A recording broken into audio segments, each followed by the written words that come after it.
안녕하세요. 글로벌 기업 월트 디즈니와 디즈니를 거대한 콘텐츠 왕국으로 만든 디즈니 전 CEO 밥 아이거에 대해서 발표할 글로벌 리더십 이론과 적용 3반 3조 에너지 환경공학과 최정훈, 이상혁, 송주영 섬유소재공학과 강찬욱, 구현수, 김시희입니다. 다음은 목차입니다. 1. 기업의 기호와 역사 2. 기업의 핵심 기술 및 상품 3. 기업의 경쟁력 4. 기업의 CEO 소개 5. CEO 리더십의 특징 6. 인류를 위한 기여점입니다. 그럼 발표 시작하겠습니다. 차부터 설명해 드리자면 첫 번째로 디즈니의 개요에 대해서 알아볼 것이고 두 번째로 역사에 대해서 말씀드리도록 하겠습니다. 첫 번째, 기업의 개요입니다. 월트 디즈니 컴퍼니는 1923년에 창립한 이래 지금까지 전 세계 문화 콘텐츠 시장을 선도해온 글로벌 패밀리 엔터테인먼트 및 미디어 엔터테인먼트 회사입니다. 이 회사는 디즈니, 픽사, 마블, 스타워즈, ABC, ESPN 등 6개 핵심 브랜드를 중심으로 스토리텔링에 기반한 콘텐츠를 전 세계에 제공하고 있습니다. 월트 디즈니 컴퍼니는 급변하는 미디어 환경에 맞추고 양질의 콘텐츠 생산, 기술 혁신 도모, 해외 시장 확대, 소비자 직접 경험 등 회사의 성장 동력을 확보하기 위해 소비자 제공 및 인터내셔널, 스튜디오 엔터테인먼트, 미디어 네트워크, 파크 익스피리언스 및 소비재 등 총 4개의 사업 부문을 운영하고 있습니다. 두 번째, 기업의 역사입니다.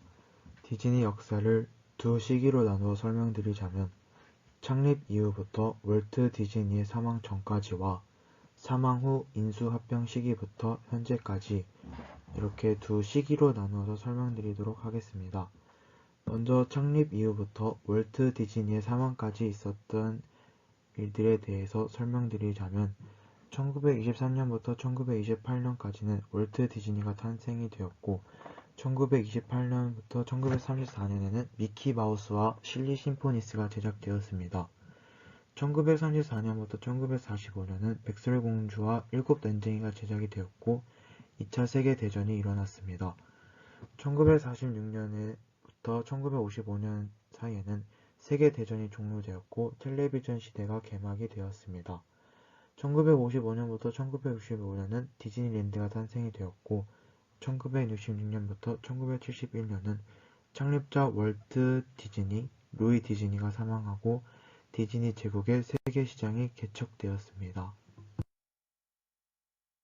다음으로 월트 디즈니가 사망 후 인수합병 시기부터 현재까지 있었던 일들에 대해서 설명드리자면 1984년에 디즈니 창립 이래 심각한 경영난을 겪게 되는데 이때 경영난을 해결하기 위한 특단의 조치로 성인용 영화를 만들지 않겠다는 전통을 과감히 깨고 성인용 영화 중심의 영화 제작사를 1984년에 설립하게 되는데 그 제작사가 터치스톤 필름입니다. 1995년엔 ABC를 인수하게 되고 1996년엔 ESPN을 인수하고 2006년에는 픽사를 인수, 2009년에는 마블을 인수, 2012년에는 루카스필름을 인수하고 2019년 3월에는 21세기 폭스를 인수하게 됩니다. 마지막으로 2019년 11월에는 디즈니 플러스를 출시하게 됩니다. 2번 기업의 핵심 기술 및 상품 실사와 애니메이션이 유명한 디즈니 CG의 정의 컴퓨터 그래픽 소프트웨어를 이용해 제작되는 애니메이션으로 오늘날에는 애니메이션 제작 방식의 주류 중 하나가 되었다. 3D 애니메이션으로도 불린다. 현대의 애니메이션 업계에서 컴퓨터는 2D 셀의 채색이나 프레임 조절 등 다분야에서 사용되고 있지만 본 항목은 CG 애니메이션의 중심 갈래인 3D CG 애니메이션을 중심으로 서술한다. 필요한 자원 해가 지날수록 기술이 발전해 실사 영화에 가까운 영상미를 보이고 있지만 이러한 화면을 구현하기 위한 렌더링의 비용 역시 증가하고 있다. 장편 제작을 위해선 고성능의 슈퍼컴퓨터 연산이 필요하며 연산을 위해선 긴 시간과 자본이 필요하다. 영화 겨울왕국에 어떻게 적용됐나? 디즈니 장편 애니메이션 겨울왕국의 얼음성 건설 장면 중 엘사가 발코니로 걸어나오는 장면은 218프레임의 그림으로 이루어져 있는데 이 중 1프레임을 렌더링 하는데 132시간가량이 소모되었다는 이야기가 있다. 참고로 1초가 아니라 1프레임, 즉 218분의 1초이다. 재질인 얼음과 이를 그리는 소프트웨어의 특성상 통과하는 빛이 많으면 그걸 일일이 계산해서 보여줘야 하기 때문이다. 3. 기업의 경쟁력. 디즈니의 사업 부문별 매출. 디즈니는 총 4가지 사업 부문이 있습니다. 첫 번째, 디즈니 채널, ESPN, 내셔널 지오그래픽이 있는 미디어 네트워크, 그리고 전세계 디즈니랜드를 담당하는 테마파크 및 리조트. 세 번째로는 월트 디즈니, 마블, 픽사 등 영화를 제작하고 유통하는 스튜디오 엔터테인먼트. 마지막으로는 디즈니 플러스, ESPN 플러스 등 소비자에게 직접 판매하는 사업 모델을 뜻하는 D2C 사업이 있습니다. 두 표를 보시면 테마파크 리조트 사업과 미디어 네트워크 사업의 매출이 가장 높고, 또 아래의 표를 보시면 2019년도부터 D2C 사업을 시작하며 D2C의 비중이 높아졌습니다. 2019년도 연매출. 제가 2022년이 아닌 2019년도 매출을 발표하는 이유는 월트 디즈니 애니메이션 스튜디오에서 어벤져스 엔드게임, 겨울왕국 2, 토이스토리 4, 알라딘, 라이온킹 등이 개봉하면서 영화 역사상 최초의 연매출 100억 불, 하나 약 12조 2천억의 수익을 달성하며 영화계의 절대 강자로서 입지를 더욱더 공고히 하였기 때문입니다. 최근 4년 매출 순수익 비교. 2019년도에 스튜디오 엔터 사업 매출에 힘입어 모든 사업 합쳐 연매출 88조를 달성하며 최근 4년 중 높은 수익을 달성하였습니다. 2019년도 순수익은 16조로 2018년 순수익보다 낮은 이유는 알라딘, 라이온킹 실사화와 겨울왕국2 그래픽 등으로 지출도 많이 했기 때문입니다. 2020년은 코로나로 인해 테마파크 리조트 사업과 같은 대면 사업이 제한되며 순수익이 가장 낮습니다. 2021년에는 디즈니 플러스가 전 세계로 런칭이 되면서 약간의 순수익을 회복하였습니다. 앞으로의 디즈니의 전망. 테마파크 상품 부분이 근 2년 동안 코로나로 인해 적자를 기록하다 올해 코로나로 인한 규제가 완화되면서 전년 동기 대비 매출이 100% 이상 늘면서 흑자를 기록했고, 올해 스타워즈 호텔과 토이스토리 호텔, 새로운 놀이기구 등이 운영되기 때문에 앞으로의 매출은 더 늘어날 것으로 보입니다. 미디어 엔터 부분은 전년 동기 대비 마이너스 44%를 기록을 했는데 그 이유는 컨텐츠 제작, 마케팅, IT 비용 부담 상승으로 디즈니 플러스 같은 D2C 부분에서 적자 규모가 커졌기 때문입니다. 하지만 코로나로 인해 중단되었던 TV 프로그램, 영화 제작이 재개되면서 영화관의 작품도 개봉을 할 수 있기 때문에 앞으로의 전망은 지켜봐야 합니다.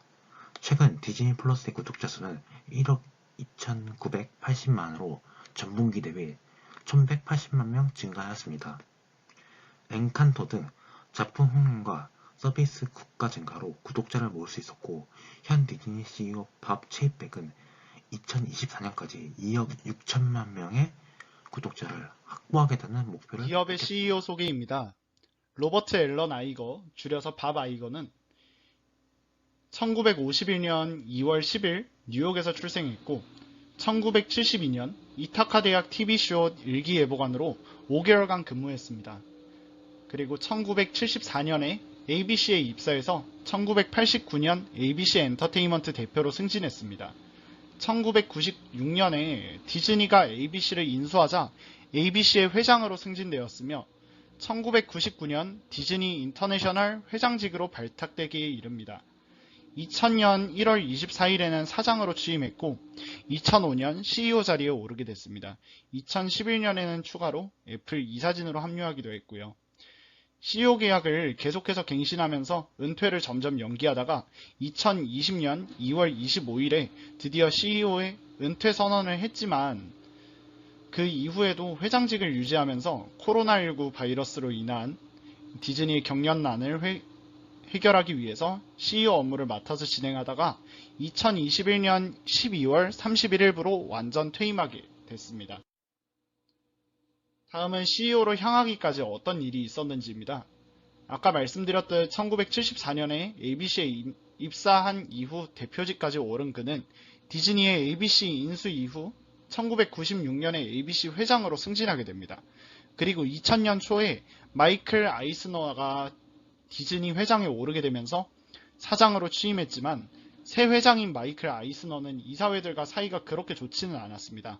그래서 결국 임기를 다 채우지 못하고 당시 후보로 점 찍어둔 아이거를 CEO로 만들게 됩니다. 그때 사내외 인사들은 유력한 후보로 다른 후보를 예상하고 있었고 적임자가 아니라는 세간의 평가까지 받고 있던 상황이었지만 취임 이후의 상황을 180도 바꿔놓게 됩니다. 취임 직후의 업적은 취임 직후에 그는 디즈니는 큰 위기에 처해 있다라고 발언한 뒤에 침체를 벗어나기 위해 사업 규모를 대규모로 늘리기 시작합니다. 픽사, 마블 엔터테인먼트, 루카스 필름 등 이런 굉장히 거대한 기업의 인수는 물론이고 상하이 디즈니 리조트와 홍콩 디즈니랜드를 개장해서 세계 최고의 엔터 기업으로 디즈니를 성장시키기에 이릅니다. 그가 취임한 이후에 디즈니는 역사상 최초로 연간 글로벌 박스오피스 수익 100억 달러를 달성한 영화사가 되었고요. 2015년에는 타임즈에서 세계에서 가장 영향력 있는 100인 중 하나로 선정되었으며 2019년 12월에는 타임즈 선정 올해의 기업인으로 선정되기에 이릅니다. 그가 CEO로서 성공할 수 있었던 이유는 전임자였던 마이클 아이스너는 모든 종류의 업무에 사사건건 간섭하는 스타일이었지만 그와 다르게 밥 아이거의 업무 스타일은 각 부서에 적임 인물을 임명하고 그들에게 모든 권한을 맡기는 방임 스타일을 주로 고수했는데요. 성공의 이유 중 가장 큰 점은 바로 이 스타일이 빛을 발했다고 합니다. 일단 CEO가 하는 일들은 외부 사회를 관찰하고 정리하고 해석을 하는 일을 한다고 이제 한 문장으로 일축을 할 수가 있고요. 조직이 어떤 비즈니스에 속해 있으며 이 조직과 상관없는 비즈니스가 무엇인지 적당히 그 사이를 판단해서 갈라놓는 그런 답을 내놓는 일을 해야 합니다. 그리고 지금 당장 얻을 수 있는 높은 수익과 미래를 위한 투자 사이에서 어떻게 해야 할지 이제 좀 가치들을 저울질해서 균형을 맞추는 일을 해야 하고요. 또 약간 좀 전체적으로 조직들이 추구하는 가치관, 기준, 방향 등을 만들어 나가는 일을 합니다. 일단 CEO들의 성공적인 판단 몇 개를 예시로 들어보자면요. 일단 중국산 앱 틱톡이 다들 유명하죠. 네, 다들 알 거예요. 그 앱이 이제 미국이랑 중국 사이의 정치적인 싸움에 끼게 되어가지고 이제 고래 싸움에 새우 등이 팡팡 터지고 있는데 이제 틱톡이 글로벌 사업부를 이제 미국에 본사를 둔 미국 기업으로 탈바꿈을 시켜서 일단 미국을 좀 달래줬고요.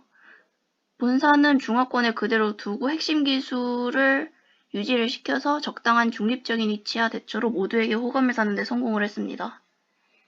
우리나라의 사례로는 이제 CJ그룹, 이재현 회장이 이제 취임을 하자마자 안정보다는 좀 변화를 추구하는 그런 쪽으로 회사를 운영하기 시작했고 보험보다는 세대 교체를 추구하였고 이게 되게 잘 먹혀가지고 전체 매출액이 20% 이상 끌어올려졌어요. 결과적으로는 매우 성공적인 사례들이죠. 잘못된 판단들을 몇 개 찾아봤는데 체서피크 에너지사의 오브리 맥클랜던이라고 하는 사람은 이제 지분 방어랑 이런저런 이유로 회사로부터 11억 달러를 비밀리에 대출을 했습니다.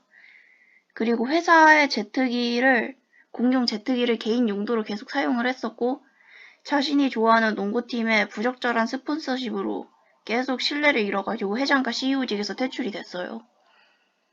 그리고 진가사의 마크 핑커스라는 사람은 페이스북에만 너무 지나치게 의존을 해서 이제 그게 좀 안 돼서 주가가 폭락을 하고 총체적 경영 미숙 이야기도 나왔었죠.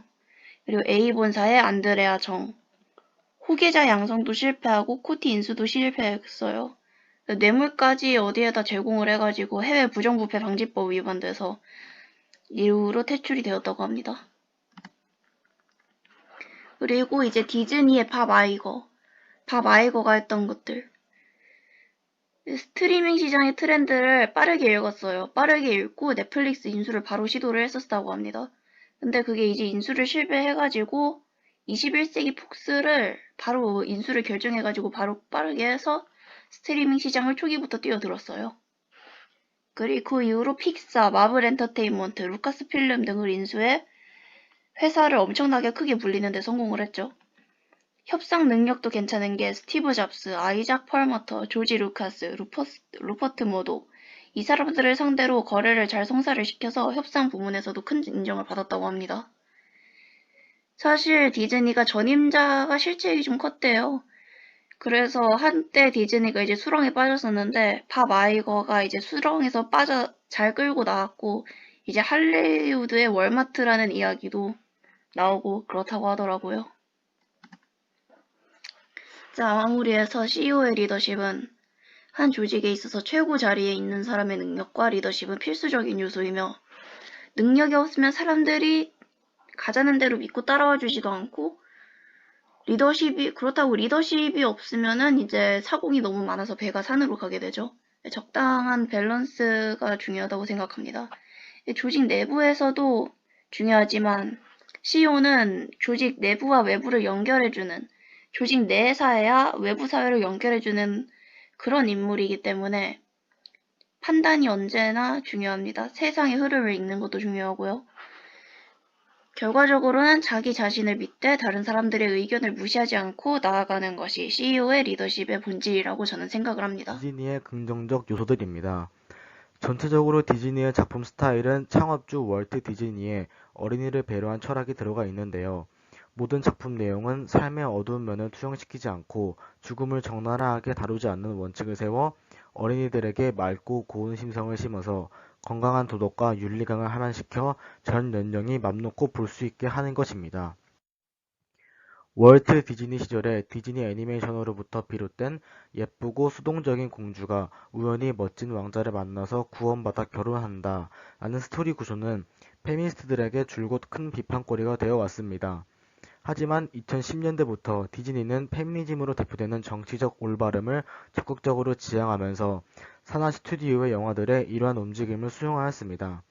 디즈니 프린세스의 변화를 예로 들 수 있는데요.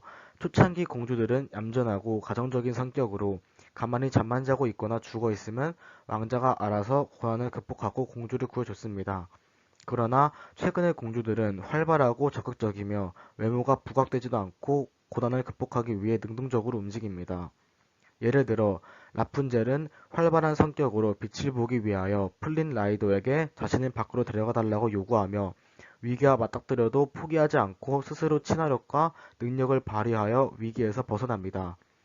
겨울왕국의 안나는 마음을 거르잠근 엘사를 만나기 위해 폭설과 추위를 견뎌내고 높고 위험한 산을 오르며 엘사는 캐릭터성에서도 볼 수 있듯이 소수자를 은유하는 복합적인 캐릭터성을 가지고 있습니다.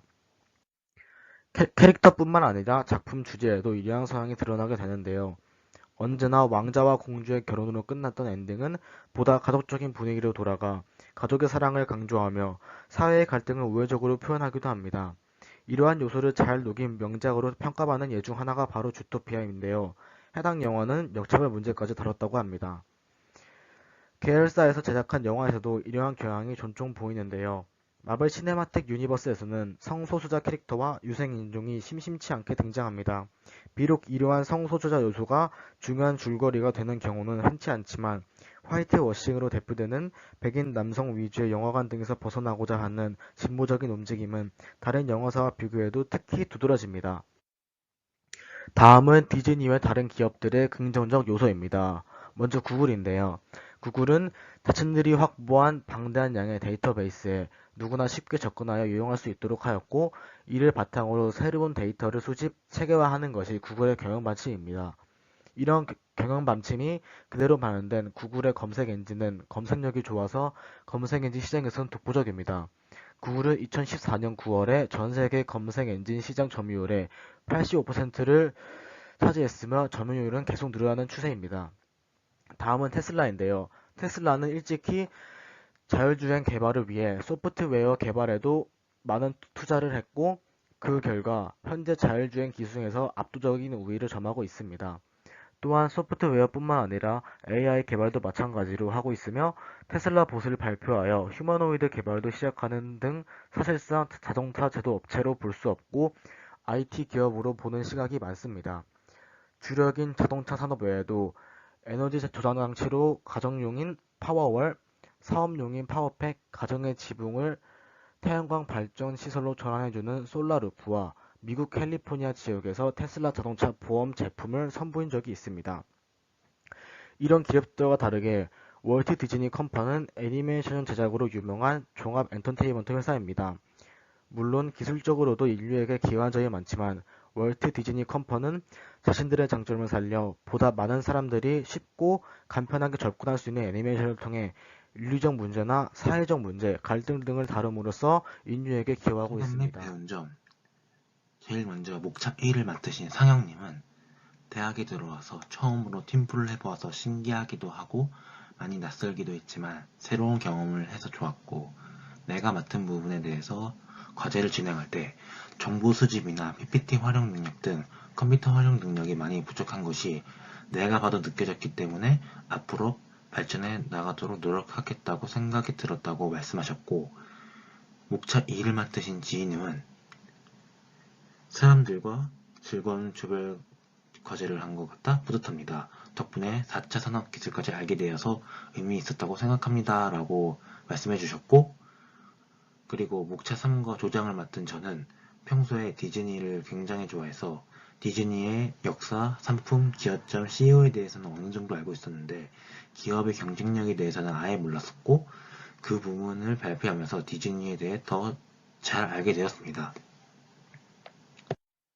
그리고 목차 4를 맡으신 찬우님은 같은 과, 다른 과 사람들과 모여서 의미 있는 시간 보낸 것 같습니다. CEO라고 막연히 대단한 사람이라고만 생각했는데 그 사람의 지도력에 대해 조금이나 엿본 것 같아서 좋았습니다. 라고 소감을 밝히셨고, 목차 5를 맡으신 현수님은 과제는 귀찮았지만 새로운 지식이 늘었습니다. CEO가 하는 일이 바깥 사회와 내부를 연결하는 일이라는 내용은 꽤나 신선하고 흥미로웠습니다. 라고 얘기하셨고, 목차 6을 맡으신 주영님은 처음 하는 조별과제라 설레기도 하면서 긴장됐지만 조원분들과 정보를 공유하면서 재밌게 발표 준비를 하였고 월트 디즈니 컴퍼니에 대해 자세히 알 수 있는 좋은 경험이었습니다. 라고 말씀하셨습니다. 이상 저희 3주 발표 마치겠습니다. 발표 경청해주셔서 감사합니다.